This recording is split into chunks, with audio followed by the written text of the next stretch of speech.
How much muscle can you gain in 1 year? Let's fucking dance. So this video is exciting. This is a client result. It's actually my brother. You may recognize the resemblance.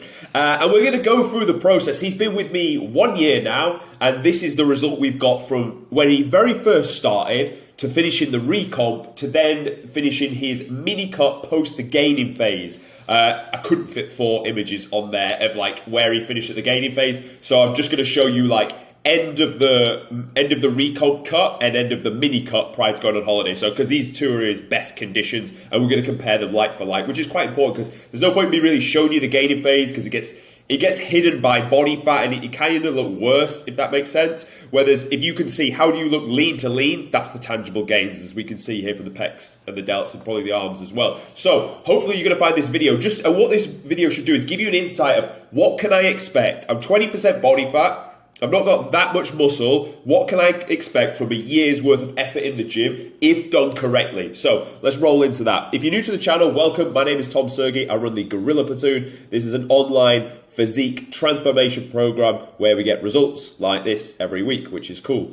My promise to you is that by the end of this video, you'll know how much your physique can change in 1 year. Now, I appreciate that may be a very subjective promise, so do bear with me. But that it should give you an insight of what you can expect and hopefully give you some motivation to think it's not that far away. Like, let's be honest, if you did the recomp and you went from this to looking like this, you'd probably be a bit happy. And this is not that far away from you. And then stick it out then for another 9 months and you're going to have you're going to be two completely different people. That should be quite inspiring. Like, getting in shape's not this thing that takes forever. Don't get me wrong. There's levels to it and you will need to train over the years to really have the physique that you truly want. But to look infinitely better than you do now, a year's worth of work will put a big dent in it. Just like with anything. Like, you start a new skill, in the beginning, you grow quite fast because you learning a lot of shit, but then progress really starts to slow down to get to the next set of levels. That's why in things like martial arts, I've got friends that do BJJ. They say getting from the last one, the brown, to the black belt, it just takes fucking ages. But their start journey, you can go up a little bit quicker. So same principle when it comes to building muscle.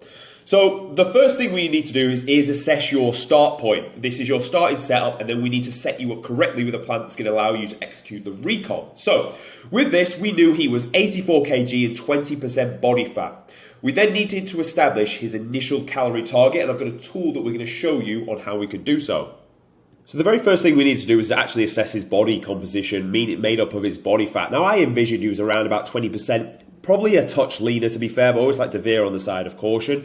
And then we also had his scale weight that was coming in at 84 kg. This gave us a lean muscle mass, which with that figure, you're going to want to take this and pretty much add 10% to it to get your initial start, 8 to 10% ideally, and that'll be your initial goal that you're going to set. You then need to work back your time frame. Okay, how long is this going to take to get to that initial phase? You can expect to drop 1% of the scale weight per week if you've set your deficit up correctly. So just work your kilo numbers back from that. As a rule of thumb, you can expect to drop around about a kilo a week, unless you are a 60 kilo guy that needs to get in low 50s, then obviously it is going to be slower, but roughly around a kilo a week, and dropping 1% of body fat per week, you're looking at 0.8 of a kilogram. Rough figures, okay? Let's not hang our hat on these things. A lot of it is subjective. So from there, you need to know your RMR, which is 1821, never go below this target, and then times it by your activity level, which for most people probably going to be sat at 155, unless you work in construction, 175, or you're really desperate, then 135. Now, for this, as a rule of thumb, if you round it about the 20% mark, you don't need to go in a massively crazy deficit to start with. Probably somewhere in the round about up to 500 calories. The reason I say that is you want to allow enough drive in the gym to build tissue and develop tissue. When you do the recomp, we want to change the balance of body fat to muscle ratio. Now, if you pull your calories too low, you will struggle to drive that performance in the gym, therefore struggling to grow tissue and actually look how it is you want to look. Because honestly, gym floor performance is the biggest driving factor in order to retaining and building tissue. So how can we support that the best? And that's what we need to think about. So his starting calories, we had 2,361. Protein is set to his lean mass. So this figure here has 2.4. rough figure, 1 gram per pound of body weight will always work. Unless you're really, really big, then go for your height in centimetres. Fats are at 20% of this target, and it's good that it's start high because you can pull this down as you go leaner. And we want to keep carbs as high and as sacred as possible throughout transformation. Your driving performance of energy, your result of gym floor performance, and building tissue. They all link into each other, so we want to keep this in the sweet spot of where it is. So that we've now got your initial plan. Next thing we need to think about is, well, how are we going to train? Now, when it comes to setting up your training plan, it will depend on 2 things. How many days you can commit to in the gym and your weak areas are where we need to bring up with the physique. This guy can train 5 days. That's a sweet spot. I wouldn't say train any more than that. As a minimum 4, ideally 5. This guy wanted to build an aesthetic physique. The program that I seem to work quite well with clients that I use for myself and for clients is you run push, pull. By the way, push is chest, shoulders and triceps. Pull is back and biceps. Legs is obviously legs. Run a rest day after that. Then you're into chest and back, a flavour of push and pull, and then give arms and delts its own day to bring those up and get the more capped looks rolling in from that. And you can rinse and repeat that program out, applying progressive overload each time you're going through. I won't go too much into the programming just because I've got a lot of videos that attack exactly that. Then with the time frame, we know we've worked it out. For this guy, you're looking around about a 13 kilo drop, and it's going to take around 13 to 14 weeks depending with his adherence. You may find in the beginning you're just letting your body adjust to the feeding you've got it on, and you need to listen to it and see how well it performed off the back of that. Tracking of data is everything. Scale weight, photos, your sleep, your training, your cardio, your nutrition, and also your steps. Track all of those metrics, because then the more data you have, the better you could drive decisions moving forward. Hopefully this is not news to you and you are doing this sort of stuff, but if you're not going to know if you're going to get to the goal. So then we've outlined the phase 1 goal, how long it's going to take and the time we get there.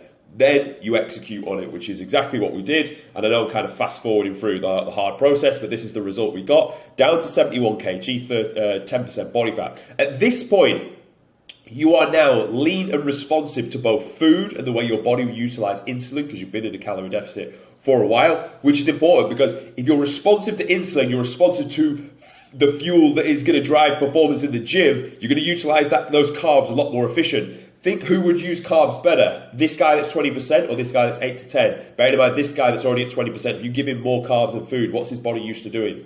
Storing it as adipose tissue because he's already 20% body fat. This guy is used to making that fucking fuel work for him and get solid progress in his numbers in the gym.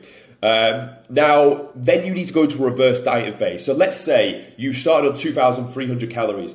You increased cardio as you were going through to make progress. You added 20 minutes, 30 minutes, 40 minutes, 50, 60. By the end, you were running 60 minutes daily, but you also had to bring food down slightly. Let's say you finished up on 1,900 calories. You never went below RMR, but you got all the way down to 1,900. There will be a difference in where your maintenance is. Let's say, for example, this guy was 2,500. You've got to go from 1,900 to 2,500. Don't just jump straight away. Add 200 calories each week until you're sat at maintenance, and then sit there for 4 weeks. In this time, while you've been adding food, your numbers in the gyms will climb because you've got more food, more fuel. Now that's a very beautiful thing because now you are into building tissue. If numbers are going up in the gym and your tempo's on, your range of motion, your execution, everything I speak about with good sets, watch the previous video to know if you're doing good sets, then you are going to be making gains, and that's the beautiful thing of it. And then you can enter into the gaining phase. So that is then what we did next, the gaining phase. So we're at maintenance and we've set new target goals.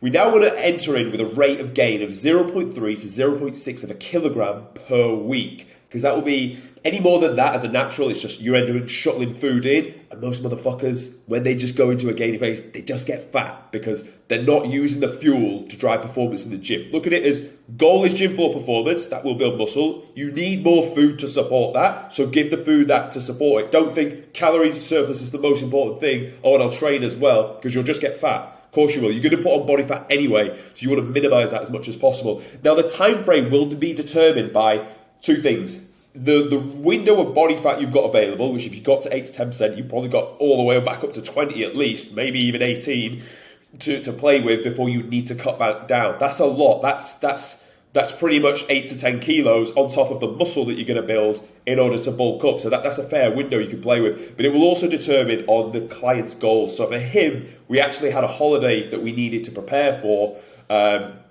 and you need to work back how far in you've got in terms of body fat, and then cut back down from there. So we went through the gaining phase, and then we needed to adopt a mini cut. Now the beautiful thing about doing a mini cut at this point here is you could go quite aggressive, because you've already got a shit ton of muscle, you've not put on that much body fat over the course of your gaining phase, and you're not in the space that you were when you very first started. You see, your body has carried a lot more muscle now. So to stay leaner when you are bigger, it's a hell of a lot easier, and it actually wants to be leaner. So what we then did was we can adopt for an aggressive approach with the mini cut. So we went for, he needed to drop 7 kilos, 7 weeks, and bang, we just knocked it straight out the park. And before you know it, you've done, and that's a full year cycle. He's going to go and enjoy his holiday, and then guess what? You wash out the holiday weight that gets put on, and then you reverse back out again, and you go into that gaining phase, and you just keep rinsing and repeating it out until you're happy, until you're content. Maybe at that point you want to go into a different sport, you want to get good at boxing, you've got the aesthetic physique. The world's literally your oyster. And as a 1 year result, he started at 84 kg, recomp took us down to 71. We then, I didn't put the gaining phase photo on here, but we went up to 83, I believe, and then cut back down. 82, and then cut back down to 75. With the two photos being 1 kilo heavier, but the fucking body composition is completely different to where it was a year ago. And this should excite you. Like, you'll be roughly around the same weight, but how you actually look is two completely different things. So hopefully that this does excite you. I wanted to give like an outline of the process of the way it will work. You'll need to start off with a recomp to look like this. Now you're in a prime position to go into a gaining phase, but don't rush your way through it. And then set your next goal, holiday destination. Mini cut can come quite quick. Like, we dropped 7 kilo, which, don't get me wrong, was not as much as we needed to drop here, but it comes so much easier the second time round when you've already done it as well. You already know what to expect. So hopefully you found this useful and a good insight, and it inspired you for your own journey. If it did, subscribe to the video, subscribe to the channel, not the video. You've watched the fucking video. And if you want me to do this for you, there'll be a link in the description. You can book a call. We can chat through and see if this is something that would benefit you. But again, thank you for watching, and I'll see you tomorrow.